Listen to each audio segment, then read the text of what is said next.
Kung gusto mong malaman kung paano ko naluto ito, panoorin ang video nito at tapusin nyo rin. Kailangan natin ng isang sayote, hindi para sa akin, kundi para sa sayote. At babalatan muna natin ito ng mapabilisan.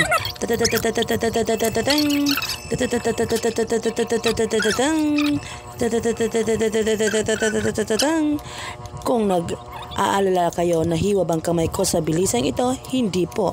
Slicein natin ng mabuti ng pinuhin para magiging french fries ang tingin.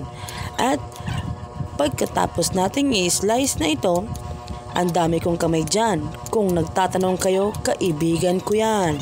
Pero bata yan guys, huwag kayo mag-alala. Hugasan ng maayos.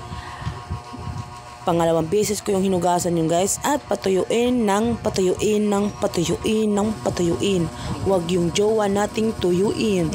At lagyan na natin ng french fries na pangmalakasang maanghang. Kasi paborito kong maanghang guys. Yan. Ibuhos natin at magpainit tayo ng mainit na tubig ng pakuluan ng 20 minutes, 20 minutos. Yan, focus na guys, focus. At nagkainit na ang mantika, ibubuhos na natin to. Kita nyo guys, oh? Nakakatakam na yan. Kung gusto nyo ng pangmurang ulam, pangmurang snacks, gawin nyo to. Nasa video ang lahat ng recipe. Ay, nakakatakam na talaga yan guys. Kaya natin siya ginagalaw-galaw kasi pakialamera ako. Kung gusto nyong mangyalam, mangingialam ako. Kasi nangingialam ako. Nangingialam ako. I care for you. Kasi baka mapaig ka. May naluto na ako. Unang luto ito. At naglagay na ako ulit ng pangalawang batch. Kaya ayan, luto na lahat. Ang bilis guys. Kaya kung gusto nyong makakain ito, magluluto na kayo sa sarili nyong bahay. Huwag sa iba. Tara, kain na. Nyam.